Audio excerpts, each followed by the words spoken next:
نحمدہ ونصلی ونسلم علی سیدنا و مولانا محمد رسولہ النبی الامین المکین الحنین الکریم الرؤوف الرحیم اما بعد فاعوذ باللہ من الشیطان الرجیم بسم اللہ الرحمن الرحیم۔ واجب الاحترام ساتھی، اللہ تعالیٰ کا بے پناہ لطف و کرم اور اس کا احسان عظیم ہے کہ جس کی توفیق سے ہم اس کے ذکر کے لیے اس کے گھر میں جمع ہیں۔ آج اللہ کی توفیق سے ہم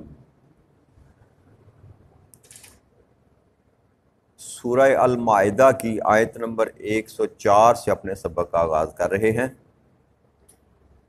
اللہ کریم نے ارشاد فرمایا، یسألونک ماذا احل لہم قل احل لکم الطیبات وما علمتم من الجوارح مقلبین تعلمونہن مما علمکم اللہ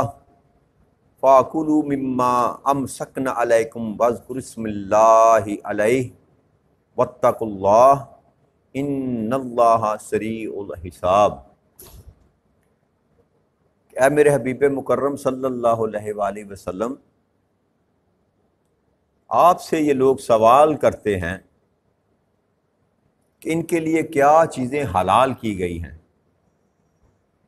آپ ان سے فرما دیں کہ تمہارے لیے پاک چیزیں حلال کر دی گئی ہیں،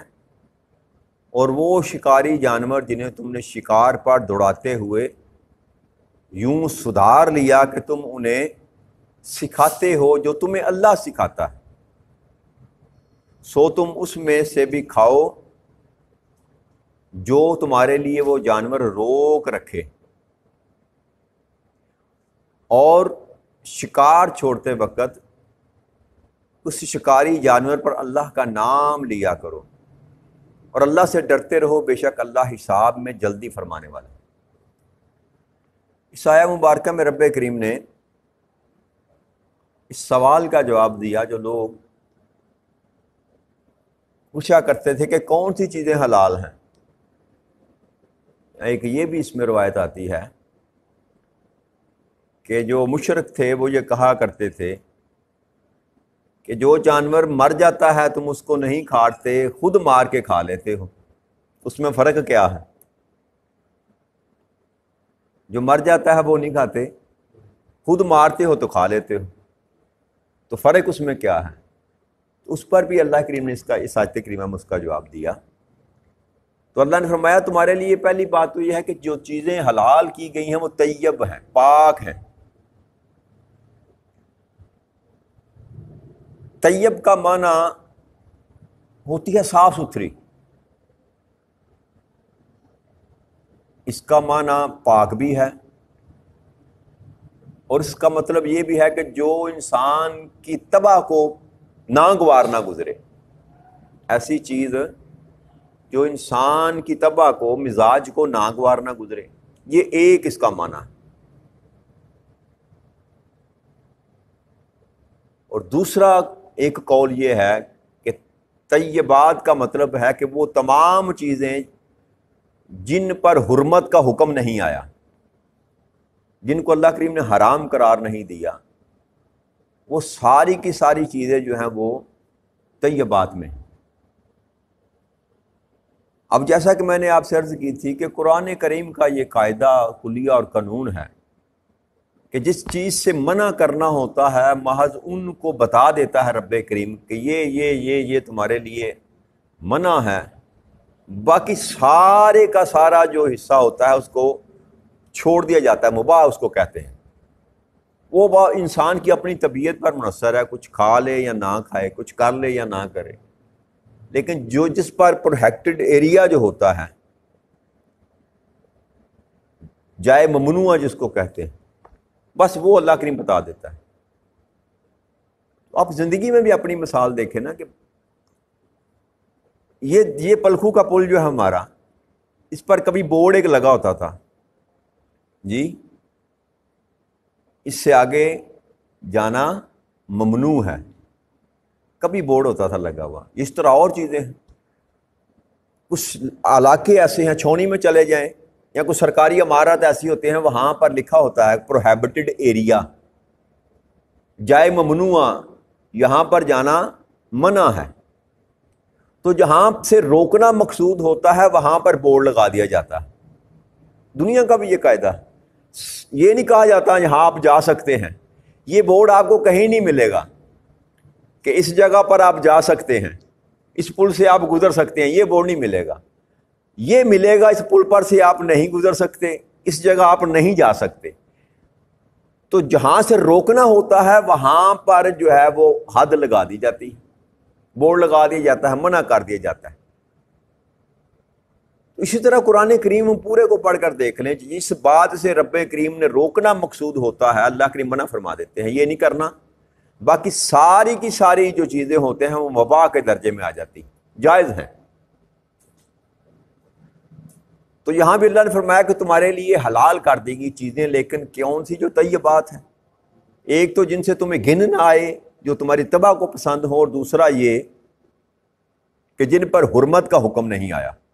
جن سے منع نہیں کیا گیا۔ اور پھر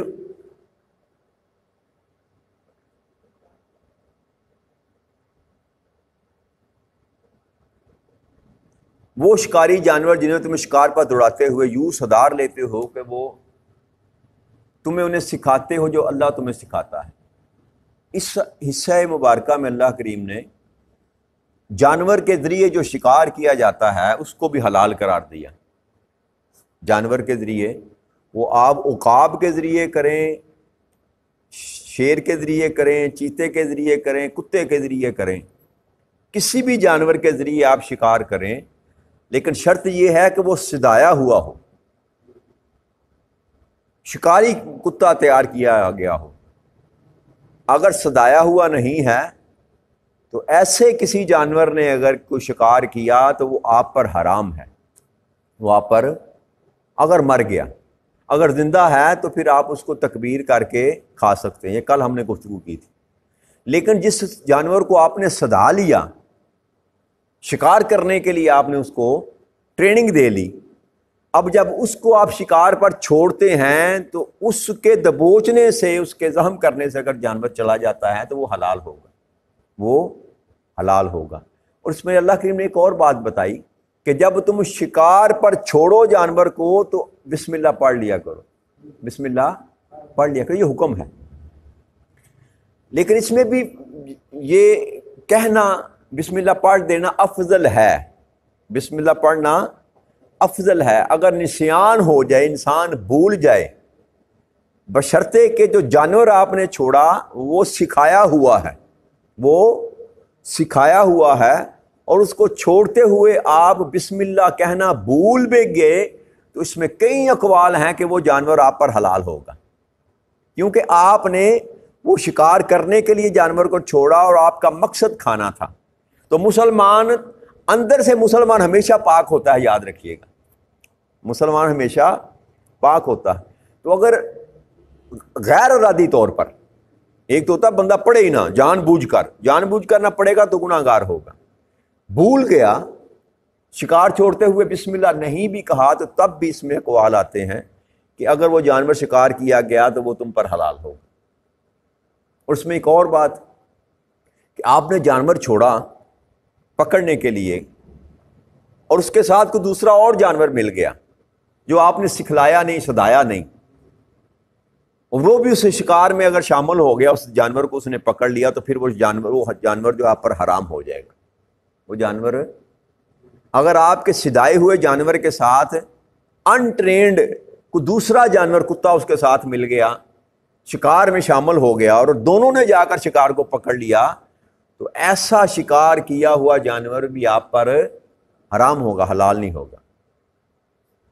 تو شرط یہ ہے کہ جو جانور شکار کرنے کے لیے جائے وہ آپ نے ٹرین کیا ہو، سکھایا ہو اس کو۔ اور اس میں ایک ضمن اور بات بھی کر دوں کہ کتا جو ہے نا، کتا یہ نجس ہے، پلید ہے، یہ اس کو رکھنا جو ہے اس سے نبی اکرم صلی اللہ علیہ وسلم نے منع فرمایا۔ بلکہ ایک روایت میں آتا ہے، امام ابو جعفر محمد بن جریر طبرانی، یہ 310 ہجری میں ان کی وفات ہوئی، آپ یہ ذکر کرتے ہیں کہ نبی اکرم صلی اللہ علیہ وسلم کے پاس جبرائیل امین نے آنے کی جو ہے اجازت طلب کی، لیکن جب آپ نے اجازت دی تو جبرائیل امین داخل نہ ہوئے گھر میں۔ آپ نے جبرائیل امین سے پوچھا کہ تم داخل کیوں نہیں ہوئے، تم نے مجھ سے ملاقات کا وقت لیا یا وعدہ کیا تھا؟ تو انہوں نے کہا کہ جس گھر میں کتا ہو میں اس گھر میں داخل نہیں ہوتا۔ تو نبی اکرم صلی اللہ علیہ وسلم کے گھر کے قریب کہیں نہ دائیں بائیں وہ کتے کا کوئی بچہ تھا، پلا تھا، اس وجہ سے جبرائیل امین اس گھر میں داخل نہ ہوئے۔ ایک روایت میں یہ آتا ہے۔ تو نبی اکرم صلی اللہ علیہ وسلم نے پھر اس کو دفع کیا، بلکہ یہاں تک بھی آتا ہے کہ مدینہ منورہ میں جو کتے تھے ان کو تلف کرایا گیا، ان کو تلف کرایا گیا، مروایا گیا، ان کو ختم کروایا گیا۔ یہ کتا نجس ہے۔ آبادی میں کتے رکھنا، گھر میں کتا رکھنا، نبی اکرم صلی اللہ علیہ وسلم کی حدیث مبارک ہے کہ جس کے پاس مویشی نہیں، کھیت نہیں، رکھوالی کا کام نہیں رکھنا دینا چاہتا، ایسا شخص کتا نہیں رکھ سکتا، یہ گناہ ہے۔ یہ کتا وہ رکھ سکتا ہے جس کا مال ڈنگر ہے، اس کی حفاظت کے لیے مویشی ہیں، یہ کھیت کھلیان ہیں، ان سے جانوروں سے بچانے کے لیے، جیسے وہ کماد وغیرہ آپ لگاتے ہیں نا تو سور وغیرہ آ جاتے ہیں، یا گدڑ وغیرہ آپ کی فصلوں کو برباد کرتے ہیں، تو ان کی حفاظت کے لیے آپ کتا رکھ سکتے ہیں۔ ویسے کتا رکھنا شریعت مطہرہ میں جائز نہیں ہے۔ اب جو شوق سے لوگوں نے کتے پال رکھے ہیں نا، یہ شریعت کی خلاف ورزی، شریعت کی خلاف ورزی۔ ایک اور حدیث مبارک میں آتا ہے کہ کتے کی قیمت وصول کرنا اور طوائف کی قیمت وصول کرنا اور کاہن کی شرینی دینا، یہ تینوں چیز جو ہے ان سے منع فرمایا گیا۔ کاہن کو شرینی دینا یا قبول کرنا، اور کتے کی قیمت وصول کرنا، یعنی کہ کتے کا کاروبار کرنا، لین دین کرنا۔ یہ تو ہمارے تو اب ماشاءاللہ اللہ ماشاءاللہ اللہ معاف کر دے، ہر چیز الٹ ہو چکی ہے نا۔ آج کل تو فیشن بنا ہوا ہے، بچوں نے کتے پالے ہوئے ہیں، گھروں میں رکھے ہوئے ہیں، صرف کس لیے؟ اسٹیٹس ہے۔ یہ فلمی ہیرو بنے ہوئے ہیں، فلموں میں دیکھتے ہیں وہ ہیرو نے کتا پالا ہوا ہے تو فلمی ہیرو بننے کی کوشش کرتے ہیں، اور زنجیریاں چین ڈالے ہوئے ہیں اسٹیل کی، اور پتہ نہیں کیا قیمتی کتے، قیمتی ہزاروں نہیں لاکھوں روپے کے کتے جو گھروں میں پالے ہوئے ہیں۔ یہ فعل حرام ہے، یہ فعل حرام۔ کتا نجس ہے، یاد رکھیے، پلید ہے، اور جس گھر میں کتا ہو وہاں پر فرشتہ، رحمت کا فرشتہ نہیں آتا۔ یہ پکی پیڈی بات ہے، یہ کوئی سنی سنائی بات نہیں ہے۔ حدیث مبارک میں یہ آقا کریم صلی اللہ علیہ وسلم کی حدیث مبارک کہ فرشتہ اس گھر میں نہیں آتا۔ لہٰذا شوق میں کتے پالنا جو ہے اس کی ممانعت ہے، اس کی ممانعت ہے۔ ہاں کتا آپ رکھ سکتے ہیں، کتا آپ رکھ سکتے ہیں اگر آپ کے پاس مال ڈنگر ہے اس کی حفاظت کے لیے، یا مال اپنا کھیت کھلیان کی حفاظت کے لیے آپ جو ہے کتا رکھ سکتے ہیں، ورنہ یہ ناجائز ہے۔ تو اللہ کریم نے فرمایا کہ جب شکار پر چھوڑو تو اس اللہ کا نام لے لیا کرو اور اللہ سے ہی ڈرتے رہا کرو، بے شک اللہ جلد حساب فرمانے والا۔ میں نے عرض کی نا کہ جب کتے کو شکار پر چھوڑیں یا کسی بھی جانور کو تو بسم اللہ پڑھ لیں، اللہ کا نام لے لیں، اس کے بعد چھوڑیں، تو جو بھی جانور شکار کرے گا وہ آپ پر حلال ہوگا۔ اللہ کی فرماتے ہیں بس مجھ سے ڈرا کرو، میرے سوا کسی سے اور نہ ڈرا کرو، میں جلد تم سے حساب لینے والا ہوں۔ پھر اللہ کریم نے ارشاد فرمایا الیوم احل لکم طیبات، آج کے دن تمہارے لیے پکیزہ چیزیں حلال کر دیں گے۔ دوبارہ رب کریم نے ذکر کیا اس میں، ساتھ یہ فرمایا وَطَعَامُ الَّذِينَ أُوتُوا الْكِتَابَ حِلٌّ لَّكُمْ وَطَعَامُكُمْ حِلٌّ لَّهُمْ وَالْمُحْصَنَاتُ مِنَ الْمُؤْمِنَاتِ وَالْمُحْصَنَاتُ مِنَ الَّذِينَ أُوتُوا الْكِتَابَ مِن قَبْلِكُمْ إِذَا آتَيْتُمُوهُنَّ أُجُورَهُنَّ محسنین غیر مصافحین ولا متخذی اخدان ومن یکفر بالایمان فقد حبط عملہ وہو فی الآخرۃ من الخاسرین۔ آگے اللہ نے ارشاد فرمایا کہ ان لوگوں کا ذبیحہ بھی جو اہل کتاب ہیں تم پر حلال ہے۔ اہل کتاب جو ہیں، عیسائی یا یہودی جو ہیں، ان کا ذبح کیا ہوا جو کھانا ہے، جانور ہے، وہ بھی تم پر حلال ہے، اور تمہارا ذبح ان کے لیے حلال ہے۔ کہ مسلمان جو ذبح کرتا ہے وہ عیسائیوں پر اور یہودیوں پر حلال ہے، اور یہودی اور عیسائی جو ذبح کرتے ہیں وہ مسلمانوں پر حلال ہے۔ لیکن مشروط اس لیے میں آپ کو وضاحت کر دیتا ہوں، یہ جب بات کی جا رہی ہے اس وقت عیسائی اور یہودی جو تھے وہ بھی ذبح جو اللہ کے نام پر کرتے تھے، ذبح شرط وہی ہے، شرط وہ قائم ہے، یاد رکھیے گا، وہ جو شرط ہے نا کہ اللہ کا نام لیا جائے گا، وہ شرط قائم ہے۔ اگر یہودی یا عیسائی اللہ کے نام کے بغیر ذبح کرتے ہیں تو پھر وہ حلال نہیں ہوگا۔ اس شرط پر وہ حلال ہوگا کہ اگر یہودی یا عیسائی ذبح کرتے ہیں شریعت کے مطابق اللہ کا نام لے کر، تو پھر ان کا ذبیح بھی آپ پر حلال ہے، اور آپ کا ذبیح ان پر حلال ہے۔ اسی طرح اللہ نے فرمایا، اسی طرح پاک دامن مسلمان عورتیں وہ بھی تم پر حلال ہیں، اور ان لوگوں میں سے پاک دامن عورتیں جن کو تم سے پہلے ہم نے کتابیں دی، اہل کتاب کی پاک دامن عورتیں محسنات، وہ تم پر حلال ہیں جبکہ تم انہیں ان کے مہر ادا کر دو، اور یہ کہ تم قید نکاح میں لانے والے عفت شار بنو، نہ کہ محض ہوس پوری کرنے کے لیے علانہ بدکاری کرنے والے اور نہ خفیہ آشنائی کرنے والے، یعنی کہ مقصد محض عیاشی کرنا نہیں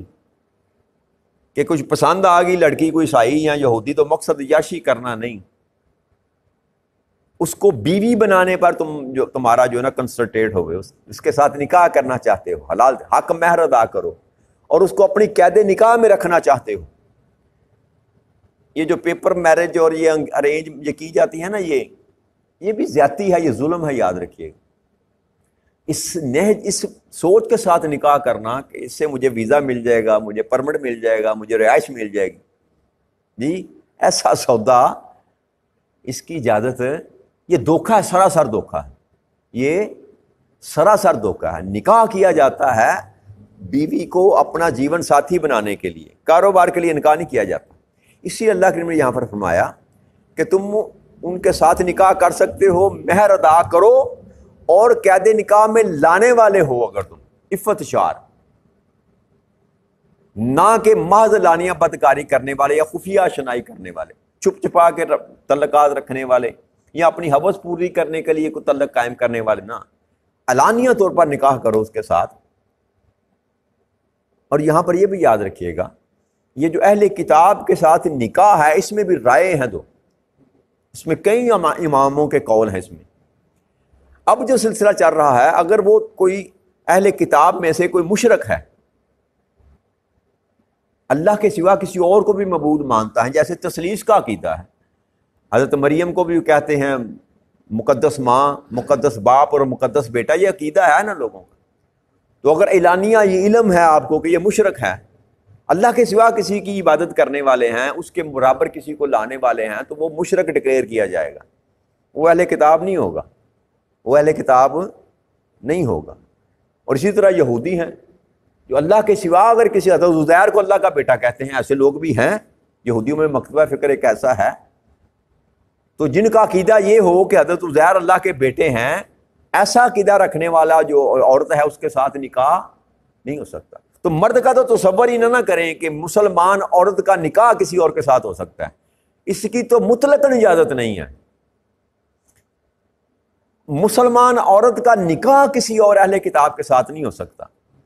اللہ نے رخصت دی ہے مسلمان مرد کو کہ وہ اہل کتاب کے ساتھ نکاح کر سکتا ہے، لیکن اس کے لیے بھی اکابر جو ائمہ کرام ہیں انہوں نے قید لگائی ہے۔ بعض اس پر کہتے ہیں کہ اہل کتاب کے ساتھ نکاح ہو جاتا ہے، عیسائی اور یہودیوں کے ساتھ، جو آج کل بھی چل رہے ہیں، لیکن بعض نے اس پر قول باندھے ہیں کہ نہیں، اگر وہ مشرک ہیں تو پھر نہیں، اگر وہ اپنے عقیدے پر نہیں، اپنے دین عیسوی پر نہیں یا دین موسوی پر نہیں تو پھر ان کے ساتھ نکاح نہیں ہو سکتا، پھر وہ مشرک کے زمرے میں آئیں گے، اور مشرک کے ساتھ نکاح نہیں ہو سکتا۔ اور یہ جو ہمارے پڑوس میں ہوتا ہے نا یہاں پر کہ خاوند ہندو ہے اور عورت مسلمان ہے، یا عورت ہندو ہے تو خاوند مسلمان ہے، یہ تو صریحاً زنا ہے، یہ یاد رکھیے گا، یہ صریحاً زنا ہے، اس میں نکاح والی کوئی بات نہیں ہے۔ مشرک کے ساتھ نکاح ہو ہی نہیں سکتا، مشرک عورت کے ساتھ نکاح ہو ہی نہیں سکتا، اس کی گنجائش نہیں ہے شریعت میں۔ لہذا جو مسلمان کسی ہندو عورت کے ساتھ نکاح کرتا ہے تو وہ زنا کر رہا ہے، اس نے نکاح نہیں کیا، وہ نکاح نہیں گنا جائے گا، وہ اپنے تئیں اپنے آپ کو دھوکہ دے رہے، لیکن اللہ کی نکاح میں وہ زنا کر رہا، اور اس کا جو قیامت کے دن حشر کیا جائے گا وہ زانیوں کے ساتھ کیا جائے گا۔ اور اسی طرح جو عورت مسلمان ہے تو وہ تو شادی کر ہی نہیں سکتی اب مسلمان کے سوا کسی اور کے ساتھ، وہ بھی زنا کر رہی ہے، اس کا قیامت کے بعد جو حشر ہوگا وہ زانیہ کے ساتھ ہوگا۔ تو لہذا یہ اصولی اللہ کریم نے بات کر دی۔ پھر فرمایا جو شخص ایمان لانے سے انکار کرے تو اس کا سارا عمل برباد ہو گیا اور آخرت میں بھی نقصان اٹھانے والے میں سے ہو گیا۔ تو اللہ کریم نے فرمایا کہ جو اللہ اور اللہ کے رسول کی باتوں پر ایمان نہیں لے کر آتا، مانتا نہیں، جو اللہ احکامات دیتا ہے، جو اللہ جن چیزوں سے روکتا ہے رکتا نہیں، جن سے کہتا ہے وہ کام نہیں کرتا۔ ایمان کا مطلب یہ ہے جس سے روکا رک گیا، جو کرنے کے لیے کہا وہ کر لیا، اس کو ایمان کہتے ہیں۔ نافرمانی نہ کی اور اللہ کا فرمان بردار بن گیا۔ اللہ فرماتے ہیں جو نہیں مانتا، انکار کرتا ہے،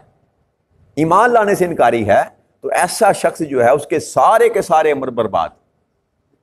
وہ جتنے مرضی اپنے تائیں نیک عمل کرتا پھرے، اس کا کوئی عمل بھی قابل قبول نہیں ہوگا، اور وہ آخرت میں بھی نقصان اٹھانے والے میں سے ہوگا۔ دنیا میں تو 4 دن کی زندگی اگر وہ کسی اچھے طریقے سے گزار بھی لے، عیش و عشرت کر بھی لے، لیکن حقیقت میں آخرت میں وہ اصلاً نقصان اٹھانے والا ہوگا، کیونکہ وہاں اسے کوئی بچانے والا، عملوں کا تول کرنے والا، عملوں کا حساب و کتاب کرنے والا، عملوں کی سزا اور جزا دینے والی ذات جو ہے وہ اللہ کے سوا کوئی اور نہیں۔